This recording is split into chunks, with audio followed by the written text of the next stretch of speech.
Todos nós temos esse ministério.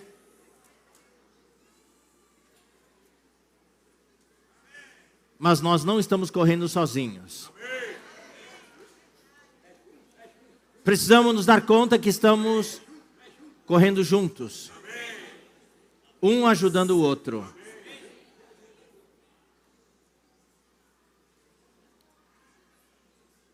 Eu falo isso para mim também pessoalmente.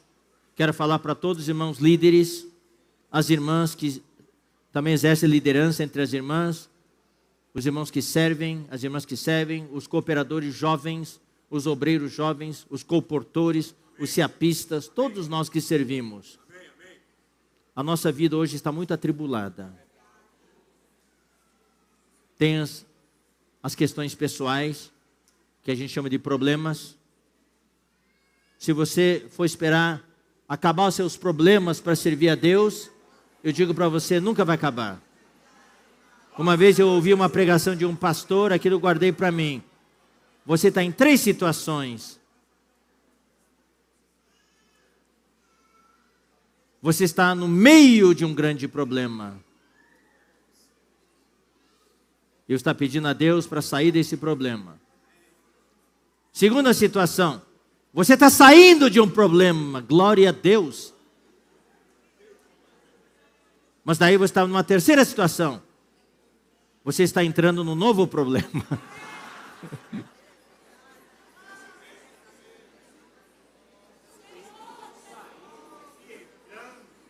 Então, se você for esperar, está sem problemas para servir a Deus, você nunca vai servir a Deus. Por isso que eu digo, a nossa porta é estreita e nosso caminho é apertado. E por isso que Paulo fala das tribulações. Então, vou ler para vocês só alguns versículos. 2 Coríntios 1, 3. Bendito seja o Deus e Pai de nosso Senhor Jesus Cristo. Graças a Deus, Ele é o nosso Deus e Pai. Como Pai, Ele é o Pai de misericórdias. Ele entende você. Porque hoje, na divindade, está a humanidade de Cristo. Cristo se tornou um homem. Então, Ele entende você. Por isso que Ele pode ser o sumo sacerdote que intercede por você. E como Deus, Ele é o Deus de toda consolação. A palavra consolação no grego significa encorajamento. Então, toda vez que eu ler o versículo, eu vou ler encorajar e encorajamento. Ele é o Deus de todo encorajamento. Agora eu vou ler o versículo 4. Como o versículo é literalmente, sem os floreios que o tradutor colocou aqui. Mudou as palavras, tudo. No grego você tem 2 palavras aqui. É tribulação e encorajamento. Mas a nossa versão falou de angústia, tribulação. Daí do encorajamento falou de confortar, consolação. Daí contemplados. É tudo encorajamento. Então vou ler como deve ser literalmente. É Ele que nos encoraja em toda a nossa tribulação, para podermos encorajar os que estiverem em qualquer tribulação, com o encorajamento com que nós mesmos somos encorajados por Deus. É Ele que nos encoraja em toda a nossa tribulação. Eu perguntei onde se tinha alguém aqui sem tribulação. Não tinha ninguém. Para fazer o quê? Para você e eu podemos encorajar aqueles que estão em qualquer tribulação. Eu falei ontem, né? A Janine está com um tumor maligno. Estamos aguardando. Esperamos que no começo desse mês comece o tratamento. Mas também cremos que Deus pode remover o tumor totalmente, de uma maneira milagrosa. Estamos na mão de Deus, mas vocês não imaginam quantas irmãs vieram nos encorajar, porque também passaram por isso. Elas passaram, foram encorajadas por Deus, Deus as curou, e hoje elas podem vir nos encorajar. E tem várias irmãs passando por tratamento, nos encorajando. Então é isso mesmo, eu passo por uma tribulação, mesmo em meio à tribulação, ou depois da tribulação, eu consigo vir encorajar os irmãos que estão passando pela tribulação. Nós perdemos nossa filhinha no ano 2000, a Joana, né, que hoje teria 26 anos de idade, se tivesse ficado viva. E através dessa experiência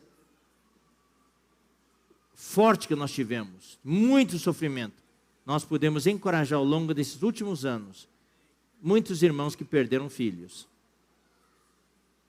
Então, é para isso mesmo, estamos juntos.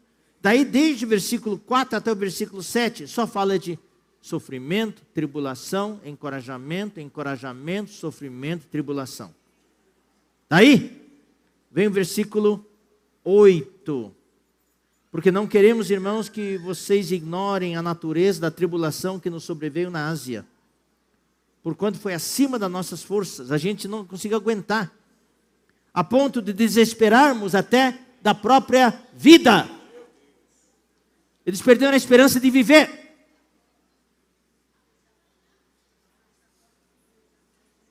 Contudo, já em nós mesmos tivemos a sentença de morte. Sentença que é resposta. Para todo lado. Que eles perguntavam para Deus. E aí, Deus, como é que vai ser? A resposta era, não tem saída, é morte. Perguntavam para os irmãos, para os homens, como é que vai ser? A resposta era morte. Contudo, já em nós mesmos tivemos a sentença, a resposta de morte. Aí vem o objetivo. Para quê? Para que não confiemos em nós, e sim no Deus que ressuscita os mortos.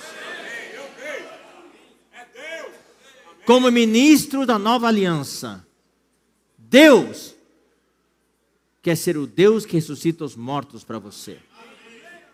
Se Ele vai tirar a tribulação ou não, isso depende dEle. Para alguns talvez até tire, para outros não vai tirar. Para Paulo não tirou no final do ministério dele. Para Jesus, o Filho de Deus, não tirou. O versículo 10 fala, o qual nos livrou no passado, e livrará no presente, e em quem temos esperado que ainda continuará a livrar-nos no futuro. Livrar de quê? Livrar de tão grande morte. Deus talvez não te livre da tribulação, para nos fazer amadurecer, para nós confiarmos mais nele, mas Ele vai te livrar da morte. Esse é o objetivo. O ministro da nova aliança. Lá em Piracicaba eu compartilhei que esse ministério da nova aliança é o ministério da ressurreição. Nós estamos todos no meio da tribulação.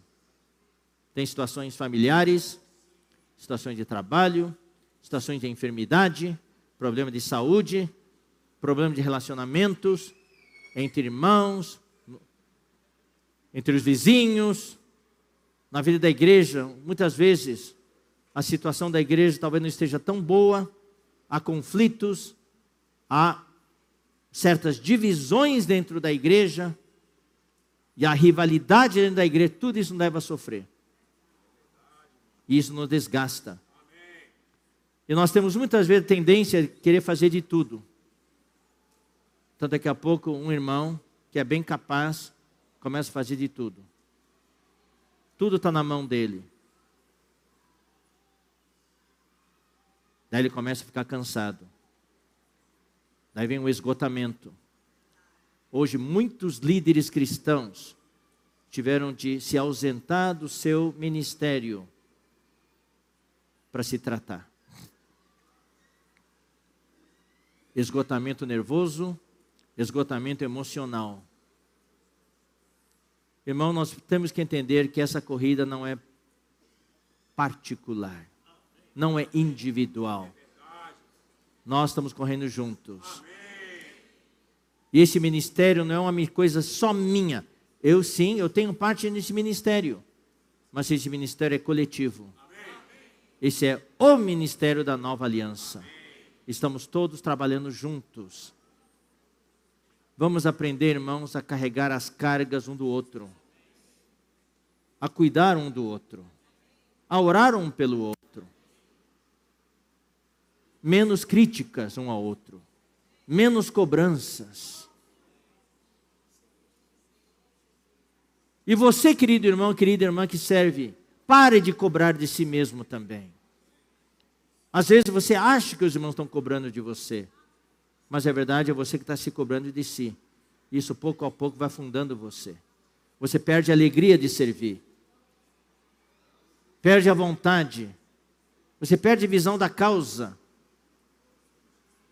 Eu falo isso porque eu já detectei, estou vendo vários irmãos que servem já se retirando do serviço, dando passos atrás, inclusive líderes jovens.